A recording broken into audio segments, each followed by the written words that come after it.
Eto na, alam natin na marami sa atin ang hirap dahil sa 2 taon na tayong nagtitiis sa pandemya. Maraming nawala ng trabaho at pagkakakitaan, pero sabi nga nila, habang may buhay may pag-asa at habang may internet, lalong may pag-asa, lalo na ang online business. O hindi ba alam niyo naman ang binebenta ko online? Ang aking K-Magic Beauty Essentials, pampaputi ng skin at pampaganda ng hair. O hindi ba nakakabayad ako ng sweldo ng tao, ng renta, at kuryente. Kayo rin, kaya nyo rin na kumita online tulad ng mga taong ito na magpapatunay na may success sa online business.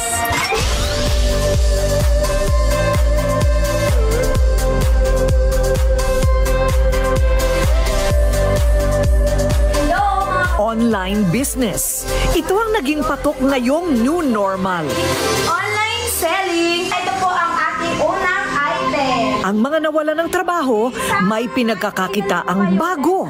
Ibahin nyo na po, nag-iisa na lang po. At ang mga kumpanya naman na tumumal ang benta, nakapag-isip ng patok na paraan para kumita.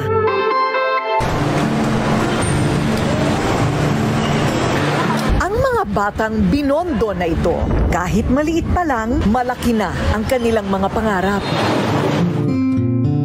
Siya si Jonathan So. Lumaki sa isang marangyang pamilya. Hi, Daddy. Lahat ng kanyang ginugusto na bibili ng kanyang daddy. Kumusta ka naman, anak? I'm doing great. How about you? Hanggang noong taong 1997, nalugi at napasara ang negosyong damitan nila sa Tutuban. So Jonathan, kailan mo masasabing nagsimula yung pangarap mo na umangat doon sa pinanggalingan mo dati? Doon nang nangyari lahat na hindi ako makapag-aral ng college. And doon ko naisip na mahirap palang maging mahirap.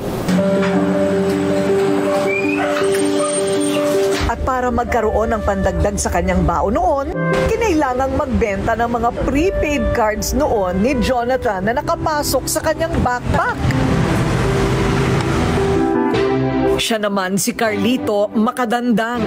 Ipinanganak sa isang simpleng pamilya sa Nueva Ecija. At nang mapadpad sila sa Maynila, dito na nasaksihan ni Carl ang pagpupursige ng kanyang tatay para lang sila ay mabuhay. Kailan mo nasabi sa sarili mo, hindi pwedeng hanggang dito lang ako? Yung dad ko talaga dumaan sa hirap. From bodeguero siya ng mga motorcycle parts hanggang naging ahente siya, hanggang nagkaroon siya ng sarili niyang motorcycle parts. Magkaiba man ang naging kapalaran ng dalawa noong lumalaki sila, sabay pa rin silang nagpatuloy na maabot ang kanilang pangarap bilang kaibigang walang iwanan. Napag-isipang gawing negosyo ang kanilang paboritong merienda, siomai. At dito na itayo ang kanilang kauna-unahang negosyo, ang kilala ngayong Siomai King. Kaninong recipe yung Siomai King ninyo? Isang sikat na restaurant sa Binondo. Hinabangan namin ni Carly yung chef for about 7 days. At pinirate nyo? Hindi po. Ano? Binigyan lang po namin ng konting pakimkim para turuan po kami. Para papasukin kayo sa kusina? Oh my God! Para gawan niya po kami ng recipe na masarap. Kasi programming po ang tinapos namin, computer. So malayong-malayo na kami magsusyumay na ngayon. Normal sa negosyo na nagkakaroon ng mga kakumpetensya. Kaya ang dalawa para kumita, mas ginawang special ang kanilang recipe ng siomai. Sila lang daw ang nagbebenta ng 5 pirasong siomai na walang extender sa murang halaga.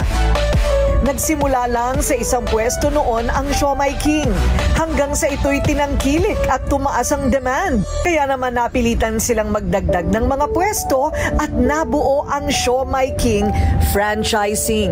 Yung timing, Jonathan, importante kasi hindi pa uso ang franchising noon. Nasakyan nyo kaagad. Yeah. Nung una, mahirap, ma'am, kasi We started with 20,000 pesos sa akin, 20,000 pesos sa kanya, dun sa isang kiosk. Kahit patok na ang kanilang siomay, hindi pa rin tumigil ang dalawa. Sila ay nag-isip ng bagong pagkakakitaan. At sa pagkakataon namang ito, gusto nilang makatulong na mas mapabuti ang kalusugan ng tao. At dito na, nabuo ang JC at ang kanilang mga produkto.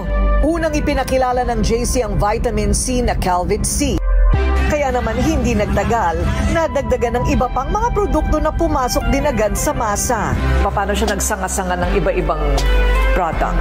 Eventually, after nung vitamin C, partner, dumagdag na ng dumagdag yung products namin. Dumagdag yung mga products namin because, alam mo, syempre ma'am, yung mga distributors mo, kahit meron na silang binibentang isa, maghahanap yan at magre-request pa na, boss, baka naman pwede ka magdagdag ng products, ganito. Because isang maganda po, aside sa good product siya, you have to give a good commission scheme sa mga distributors mo. Sa loob lang ng 6 na taon, lumago ang kanilang negosyo. At sa katunayan, nagkaroon pa sila ng mga opisina sa ibang bansa. Hanggang sa nagkaroon ng pandemya noong nakaraang taon. Hindi lamang mga maliliit na negosyo ang tinamaan noon ng pandemya. Kahit ang mga nooy malaki na rin at sikat na JC ni Jonathan at Carl, tinamaan din ng masama. Pero para makatulong sa kanilang mga miyembrong naapektuhan, nag-isip sila ng paraan para tuloy-tuloy pa rin ang kita ng mga ito. At doon na nila naisip ang pasukin ng online franchising. Pwede ka nang maging isang TokTok online franchise operator for a special and limited promo price na 17,888. Ang JC ang kauna-unahan at nag-iisang online franchisee sa Pilipinas. Ginawa din nila itong mas affordable. Si distributor or si Siomai King online franchisee, pwede silang kumita, ma'am. So, what they have to do is just post and share online. Kami na bahalang mag-deliver, kami na bahalang magpa-commission sa kanila, mag-pack, pati yung inventory kami nang bahala. Kaya kahit pandemic, pwede kang kumita sa Siomai King at TokTok online franchise. Mahigit 1 taon pa lang nang magsimula ang online franchise nila, pero marami na silang natulungan. At kahit may pandemya, aba, naiangat nila ang kani-kanilang mga buhay. Tulad nila Cristel at mag-asawang Jean at Dan Urquiola. Ngayon, sa TokTok, bilang online franchise operator, ay kumikita ako ng hindi bababa sa 35,000 to 40,000 per month na kita, pandagdag sa sweldo ko. Ngayon, nag-a-average kami ng 40,000 a week na kita dito lang sa aming Siomai King online franchise business. Isa sa pinasasalamat ko, yung bahay na tinitirhan namin ngayon, na masasabi ko talaga nakatas ng online franchise na negosyo namin. Pero sa palagay ninyo, kahit na mag-normal ang sitwasyon, tuloy-tuloy na at no turning back itong franchising, itong online business? Ako, lagi na pinag-uusapan niya, Ma'am Corina, ni partner. We believe that this is the future. So, online is the future. Online business, online franchise, anything that is online. Diyan talaga kami mag-i-invest ng time and energy namin, ma'am. Ang naging puhunan talaga namin dalawa is yung hard work and patience sa mga bagay-bagay. Pagpapasok ka ng negosyo, tulad ng sabi ni partner, sa online na yung dalin mo. Hindi na lang to option sa atin eh. Yung buhay natin online, it's somewhat became a way of life. Na dapat mangamba, mawalan ka man ng trabaho o humina ang kita dahil may mga bagong oportunidad na abot kaya online.